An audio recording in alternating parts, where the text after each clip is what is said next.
Hi guys, it's Melody, and I'm back to tell you about my trip. Um, Basically, the IIH, idiopathic intracranial hypertension side of it. I know there's a lot of questions, especially in forums and support groups, about tips and tricks for traveling with IIH. How does your shunt do? What about security? All that fun stuff. So, thought I'd sit down and talk to you guys about that. Excuse the face. I'm still recovering from a week and a half trip and the flying and all that. So I don't feel like putting on makeup today, so I'm not gonna. You get to deal with this. Um, anyway, I was planning on filming the whole packing and going through security and all that stuff, but because I've never seen it on YouTube as to somebody doing that and getting it recorded and what they go through at the time and blah blah blah. Now I know why. Given our condition, our memory's bad. It takes us a lot longer to get stuff done. I had to write notes and lists and all this fun stuff to keep me on track, and it took me a good 4 or 5 days to get everything together for the trip, and I still questioned, did I forget something? I will say on the packing side of it, just a little trick and tip that I read on some other things and helped me out a lot and helped me to have less stress is I packed all of my needed meds in the carry-on with me. Actually, it wasn't even in the carry-on. I put it in my purse. And I put it in their bottles in a plastic baggie so they could just pull it out. They'd see it's to me. They could check the pills if they wanted to. Granted, I didn't have to do that, but I think it made them more aware that, nothing bad was going on. Plus, I knew I had them with me if I needed them. And I didn't have to go digging through stuff. I didn't have to worry that it was going to get lost in luggage. I knew that I would have what I needed with me. I can buy vitamins, I can buy toiletries and all that stuff, but my meds would be a bigger issue. So, tip for that, put them in their prescription bottles, put them in a plastic bag, and keep them in your purse or wherever you're going to have on your person while you're traveling. I also took a pair of earplugs with me for the flying, mainly for the takeoff and the landing. The takeoff and the landing is the worst part, especially when you're coming into mountain states.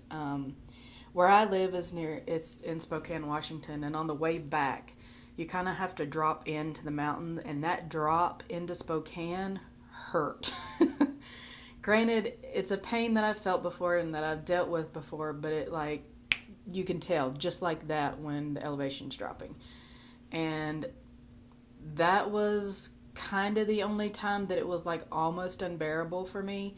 And I actually flew into Denver, the Mile High City, and it hurt, but it wasn't too bad. Once you got up to where the altitude that you're going to be cruising at or whatever, it evened out and it wasn't that bad. But the altitude change going down and, landing and taking off it hurt, not going to lie, it hurt. So take some earplugs to kind of help with that, the pressure in your ears. I know it doesn't help with the head, but, we take every little bit of relief that we can get.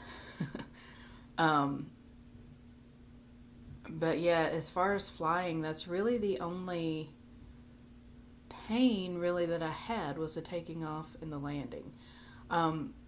Going to different altitudes at such a fast pace wore on me, as you can imagine. I flew from Spokane, which is a decent altitude, to Denver, which is a very high altitude, to Raleigh, North Carolina, which is a lower altitude, and then my family went to Myrtle Beach, which is sea level. And just like I thought, I did better at the beach because it was at sea level, and even on the days that it rained, my headaches weren't that bad. And I did pretty good at the beach. and was able to enjoy being with family and getting out and playing in the water and being in the pool. I had days where it was, a little, but it wasn't anything I couldn't push through. And I think being at sea level helped that a lot, but I also think I've been on the new drug Aimovig, and I can definitely tell that that is helping with my migraines on top of my IIH a lot. So, as far as flying goes, landing and takeoff, that's, once you get past those, you're good to go. And it will take a toll on your body, so you're going to have like a day of rest after you travel, which luckily my family knew about my condition, and so they allowed me to have that. And my husband knows when I got home that I would, it would take days for me to recover from the vacation. And it has. I'm just starting to feel like normal again. As far as my shunt goes, I got through security with no problem. They never even questioned it. They have the new x-ray machines where it spins around and you hold your hands up and it does a whole whoop-de-whirl. And I honestly expected them to ask me about it because I know on x-rays you can see the wires and everything. And I flew out of a smaller airport in Spokane, Washington, and landed in a smaller airport in Raleigh. And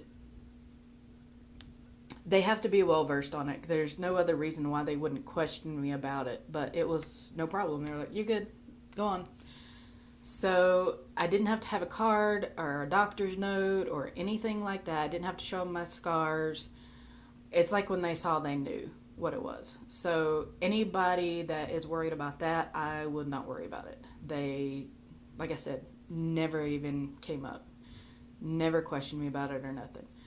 As far as my shunt setting changes, I haven't noticed that it's really changed. I haven't been having any problems really since I got back, besides, we've had some rain and weather changes, the normal stuff that we deal with. But as far as on like a day like today where it's not, the weather, it's sun shining, it's cooler, it's an average fall day for here. And I don't notice that much of a difference in the way it normally acts. So it really had no effect on my shunt at all, and my shunt had no effect on my traveling. Anyway, I just wanted to make this short video to let you guys know how it went. If you have any questions you want me to answer or anything like that, just let me know. It was interesting, and like I said, I flew from one coast to the other with this disease, and I did it, which means you guys can too. Don't let this stop you from doing things that you need to do and want to do. My family, all of us had not been together in the same room in 10 years, and that's just too long. Life's too short, and I just needed to do it. I had to push through and get it done, and I am so glad that I did. But anyway, I hope you guys have a good day, and I hope you're all fine. I'm fine today, and we will talk to you later.